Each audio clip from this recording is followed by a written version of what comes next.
I want to take this opportunity to welcome each one of you to Gospel Outreach Church in Salga.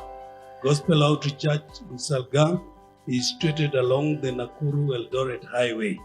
As you are getting to Salga, on your right-hand side, after Ben's Lodge, there you'll find Gospel Outreach Salga. You can also use Google Map to get to Gospel Outreach Salga. Our services are always on Sunday as from 9 a.m. That is our first service. Our second service is from 11 a.m. to 12:30 p.m. And God bless you as you visit us. Praise the name of the Lord.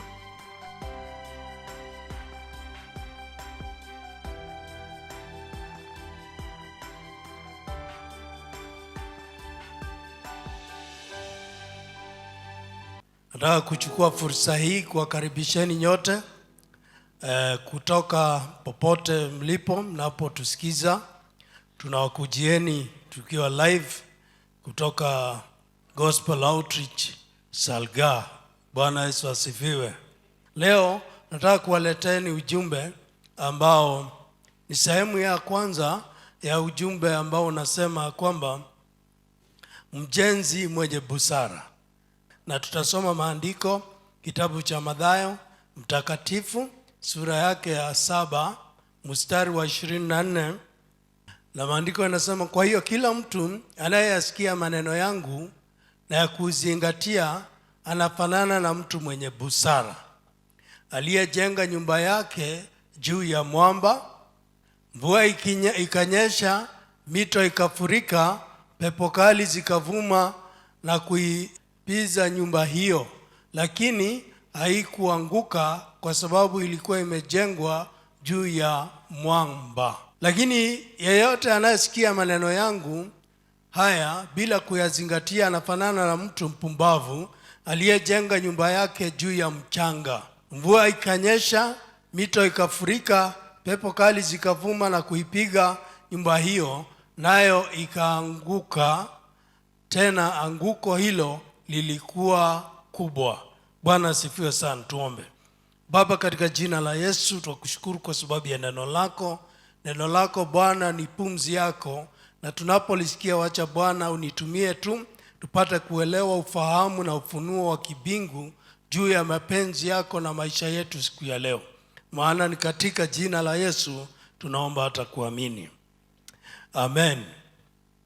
Bwana Yesu asifiwe. Yesu Kristo alizaliwa akaja duniani ili kupata kutuokoa sisi. Na katika huduma ya Yesu Kristo hapa duniani tuliona alitenda mambo makuu sana. Aliweza kufufua wafu, aliweza kuleta vipofu ambao hawakuona wakaona, viwete wakatembea, na watu wengi wakakombolewa. Na katika huduma ya Kristo, moja ya huduma yake ilikuwa ni kuendelea kuwafundisha watu habari ya safari hii ya kwenda mbinguni. Na hivyo mara nyingi unaona Yesu akiongea na mafumbo, parables, akijaribu kueleza watu ili wapate kuelewa zaidi. Bwana asifiwe sana. Alikuwa anatumia hizo njia kama ndio njia ambazo zilikuwa ni njia mwafaka ya watu kuelewa, kwa sababu alihitaji kila mmoja apate kuelewa. Bwana Yesu asifiwe sana. Na hii leo tunataka kujifundisha juu ya hii parable, juu ya huyu mtu, the wise builder, mjenzi ambaye alikuwa ni mwenye busara, na mjenzi ambaye alikuwa ni mjinga. Bwana Yesu asifiwe. Kuna mambo kadhaa ambayo nataka uone. Jambo la kwanza, anaongea juu ya nyumba. Alijenga nyumba. Bwana asifiwe. Nyumba inaongea juu ya maisha yetu. Bwana asifiwe sana. Our lives. Baadaye anasema watu wawili waliojenga nyumba on different foundations. Bwana asifiwe. On different foundations. Yaani walijenga nyumba mahali tofauti. pia inaongea juu ya huyu mwenye alikuwa na busara. Inasema ni yule aliyesikia na akatenda. Na huyu mwenye ambaye ni mjinga ni yule aliyesikia lakini hakutenda. Hii inamaanisha katika nyumba ya Mungu pia kuna watu wa aina wawili. Kuna wale wanasikia neno la Mungu na kutii. Kuna wale wanasikia neno la Mungu na hawafanyi jambo lolote. Bwana asifiwe sana. Pia inaongea juu ya mvua kali na upepo mkali. Haya mambo yote wakati ananena, hii ni mambo ambayo inakuta mtu katika safari. Mvua kali, upepo mkali. Haya ni mambo ambayo tunakumbana nayo kila siku. Kwa njia nyingine, haya ni majaribu ambayo tunakutana nayo on a daily basis. Bwana asifiwe sana. Hallelujah. And of course, the two foundations ambayo ilijengwa, moja ilijengwa juu ya mwamba na ingine ilijengwa juu ya mchanga. So Yesu anasema juu ya hii watu wawili. Wapendwa, tuko na choice mbili tu katika kujenga maisha haya yetu ya Ukristo. Either tuijenge juu ya mwamba ama tuijenge juu ya mchanga. Either tuende gharama kujenga maisha yetu juu ya mwamba, ama tukubali kupiga kona na chenga tujenge juu ya mchanga. Bwana asifiwe sana. Hallelujah. Either tuwe watu ambao watakuwa watiifu kwa neno la Mungu, yani wakati neno la Mungu limekuja unakuwa mtiifu, unakuwa obedient to the word of God, unalitii, na ukilitii hilo neno la Mungu, ama usikie neno la Mungu na uliwacha likupite tu. Bwana asifiwe sana. Hallelujah. So hatuna mambo mengi, ni hiyo tu. Kama Mkristo, either ujenge juu ya mwamba, usikie neno la Mungu na utii, ama uone hutaki kwenda gharama ufanye mambo yako kivyako, na hiyo pia iko na thawabu yake. Bwana asifiwe sana. Wapendwa, kila mmoja leo hii ni mjenzi. Kila mtu hapa, uliye hapa, unayetusikia, wewe ni mjenzi. Tunajenga mambo ya maisha. Bwana asifiwe sana. Each one of us is building something. We are building our careers. Bwana asifiwe sana. Amen. Watu wanajenga career zao saa hii. They are busy, building their careers. Wengine they are busy building on relationships. Bwana Yesu asifiwe sana. Others who are also in marriage, they are building their marriage. And so on and so on. It is about building. Tunajenga.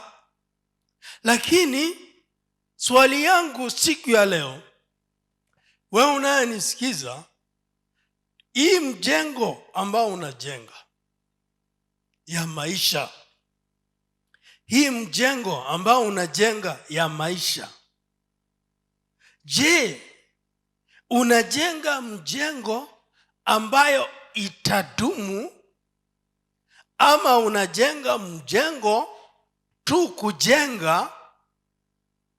Bwana asifiwe sana. Hiyo ndio swali yangu siku ya leo, na tutaendelea na hii habari juu ya kujenga. Je, mjengo unaojenga, mjengo wa maisha yako ya kiroho, unaujenga mjengo ulio thabiti?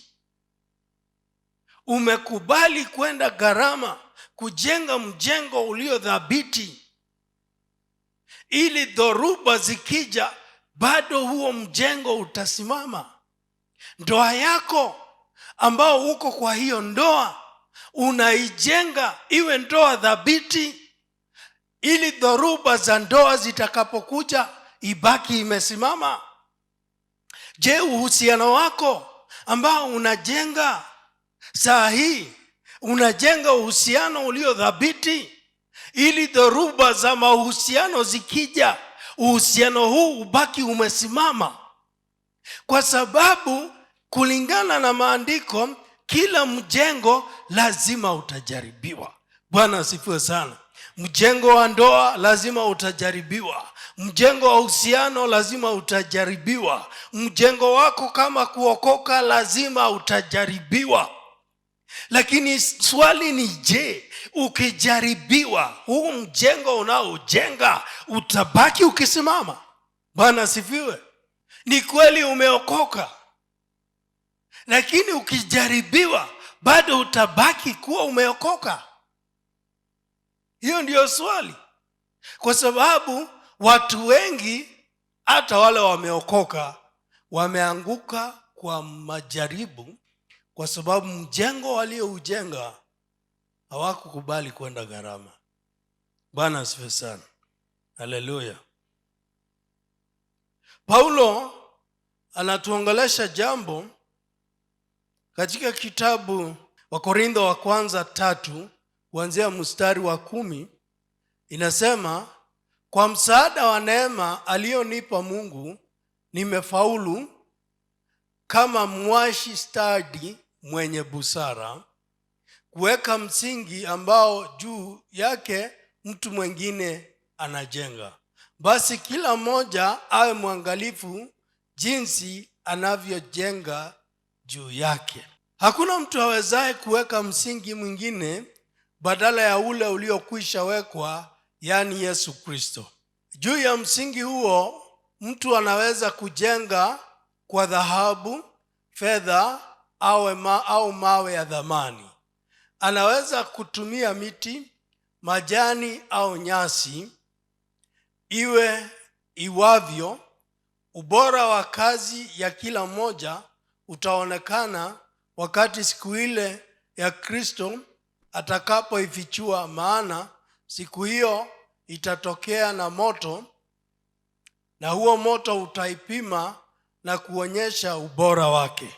Ikiwa alichojenga mtu juu ya huo msingi kitaustahimili huo moto, atapokea tuzo. Lakini kama alichojenga kitaunguzwa, basi atapoteza tuzo lake, lakini yeye mwenyewe ataokolewa kana kwamba ameponyoka kutoka motoni. Je, hamjui kwamba ninyi ni hekalu la Mungu na kwamba ni Roho wa Mungu anakaa ndani yenu? Basi mtu akiliharibu hekalu la Mungu, Mungu atamharibu, maana hekalu la Mungu ni takatifu na hekalu hilo ni ninyi wenyewe. Bwana asifiwe sana. Paulo anatuambia hapa, wakati unakuja ambayo kila kazi ambayo kila mtu alifanya itajaribiwa. Bwana asifiwe sana. Ili ionekane kama inaweza kupata thawabu. Bwana asifiwe sana.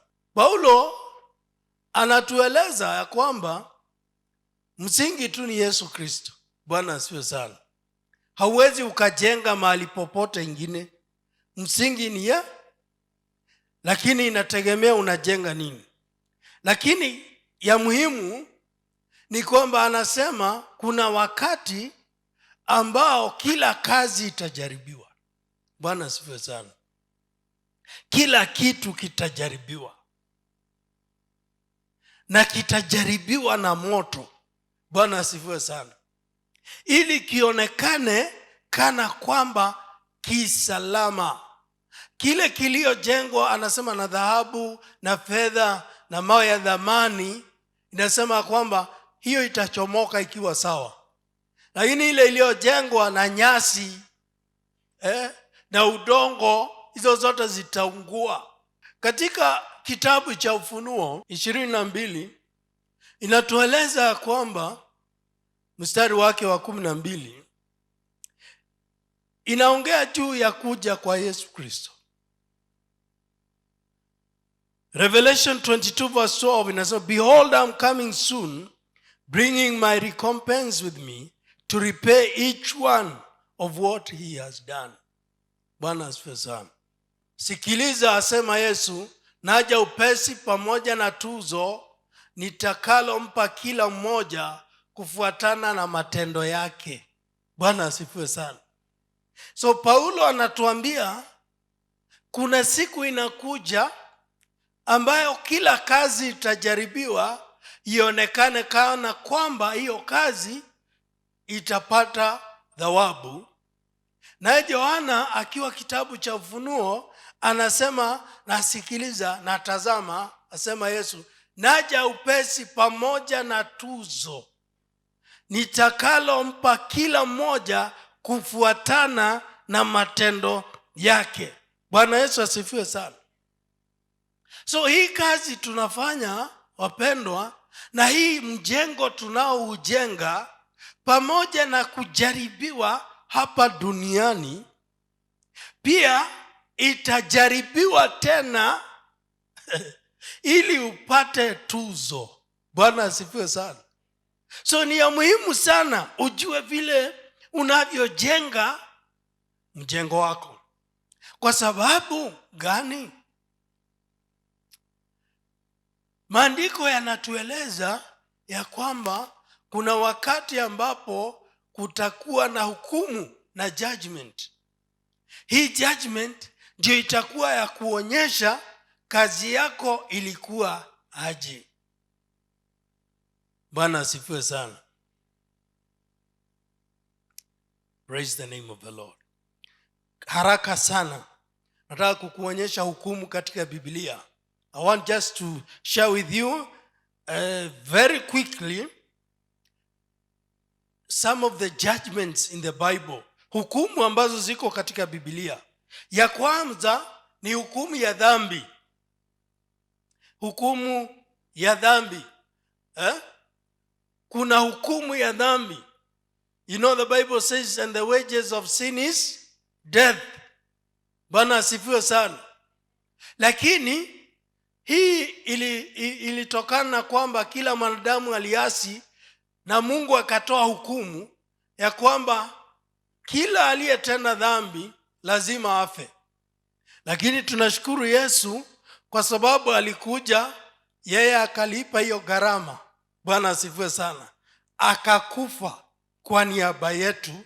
Kwa hivyo sisi tulioamini hatutaenda katika hukumu ya dhambi, kwa sababu tayari Yesu ametulipia gharama.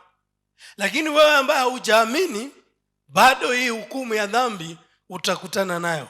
Bwana asifiwe sana. The other one is judgment of self. Ni kule kujihukumu. 1 Corinthians chapter 11 verse 31 inasema, kama tungelichunguza wenyewe vizuri hatungeadhibiwa hivyo. This is judgment of self. Kujichunguza wewe mwenyewe. Bwana asifiwe sana. Mungu amekupea pia na wewe upate kujihukumu. Shida hapo hakuna mtu anajihukumu, na unajuaga tu vizuri. Sasa maandiko inasema ukijihukumu vizuri wewe hautaadhibiwa, kwa sababu mwenyewe utaondoka kwa hiyo dhambi. Bwana asifiwe sana. Self judgment. Wapendwa, wewe jihukumu. Usikoje watu. Watu watakusema, lakini Mungu anakusudia ujihukumu wewe mwenyewe. Bwana asifiwe sana. Katika Ezekiel 20 tunaona about the judgment of Israel. Hii itafanyika wakati wa tribulation. Bwana asifiwe sana. Hiyo itafanyika wakati wa tribulation, maana baada ya rapture watu wataingia, kanisa likinyakuliwa, watu wataingia katika tribulation na Waisraeli, na hapo kutakuwa na judgment ya Israeli. We also see judgment of nations. That is another judgment. We also see judgment of Satan and demons. Pia mapepo na Shetani watahukumi. Bwana asifiwe sana. Hallelujah. watahukumiwa. Satan atahukumiwa. Bwana asifiwe sana. So there is also judgment of the unsaved. In Revelation 20 you can see that about the great white throne judgment. Hiyo itakuwa ni judgment of the unsaved. But there is now the judgment of the unbelievers' work. Hukumu. Bwana asifiwe sana. Wacha nielezee hapa. Wale watu wa Kristo ambao watanyakuliwa, maana maandiko inasema waliokufa mbele yetu ndio wataenda kumlaki Bwana mawimbini, na walio katika mwili miili yao itabadilishwa na watavaa mwili ingine na pia kwenda kumlaki Bwana. Hiyo ni kanisa. Wakishaenda, hiyo ndio rapture. Wakifika kule kwa miaka 7 watakaa hewani. Bwana asifiwe sana. Na pale hewani kutakuwa na mambo mawili. Jambo la kwanza, kutakuwa na hii hukumu ya matendo ya wenye haki, na jambo la pili kutakuwa kusherekea harusi ya mwanakondoo. Bwana Yesu asifiwe sana. Haleluya. Sasa hii hukumu ambayo ni ya mwenye haki ambao watahukumiwa haitakuwa hukumu kwa sababu ya dhambi, maana hakuna mtu aliye na dhambi ambaye ataweza kunyakuliwa. Bwana asifiwe sana. Huko hakuna ati uchafu, hakuna dhambi. Wale wakishanyakuliwa ni wale wasafi. Wale watabaki, ujue tu umebaki. Bwana asifiwe sana. Uanze kujimpamba, kung'ang'ana miaka 7 ya kupitia machungu ili upate uzima wa milele. Jameni, kimbilia Yesu. Saa hii ashalipa hii gharama. Bwana asifiwe sana. So pale kila kazi ya mwenye haki itajaribiwa, na kila mtu atapewa thawabu. Bwana asifiwe sana. Haleluya. So wacha hii wimbo tunaimbaga, taji imekuwa tayari, taji ni ufanye kazi nani? Bwana asifiwe sana. Ni matendo, si kuimba. Hiyo itakuwa ni matendo. Na ndio mahali tulisoma Paulo anasema matendo hayo yatapitishwa kwa moto, yatajaribiwa. Kila ulichojenga kitajaribiwa kwa moto, kionekane kama kiko salama. Sasa ajabu, wacha niwaambie ajabu. Unajua ajabu itakuwa nini? Bwana asifiwe sana. Tukazi twako tu wote tuungue. Yaani tumeungua tu. Bwana asifiwe sana. Yaani kazi yako imekuwa jifu. Na ndivyo ulikuwa umejijaza. Hapo ndio maajabu itaanza kuonekana. Unakuta mtu hata kanisani hakujulikana, lakini alikuwa anakuja kanisani, anapanguza kanisa, anafanya kitu, alifanya mambo ambayo haikuonwa ni wanadamu, lakini Mungu akaona huyo mtu kumbe alijenga na dhahabu, ikipitia kwa moto ikaonekana. Bwana asifiwe sana. Wewe yako ulionekana hapa na pale, hapa na pale, hapa na pale. Fika huko ni jifu tu bwana. Oi, Bwana asifiwe sana. Si mtu afanye bidii. Tuache tu kuimba ati taji limekuwa tayari, taji. Hiyo utaimbia huko kama uko naye. Ukikuta ni jifu utafanya nini? Bwana asifiwe sana. Kuwa mjenzi mwenye busara. Ndio maandiko ilisema huyu aliyejenga, mjenzi mwenye busara, alisikia na akatenda na akajenga nyumba, na wakati upepo mkali na dhoruba zilikuja bado ilisimama. Bwana asifiwe sana. Taji kujenga nyumba, kujenga matendo yako isiwe ni matendo ambayo itavutwa tu na upepo. Bwana Yesu asifiwe sana. Mungu awabariki sana. Tutaendelea kutoka hapo next service, na najua Mungu atawabariki. Kumbuka tunaongea juu ya mjenzi aliye na busara. Mungu wa uzima apate kuwabariki. Amen. Amen.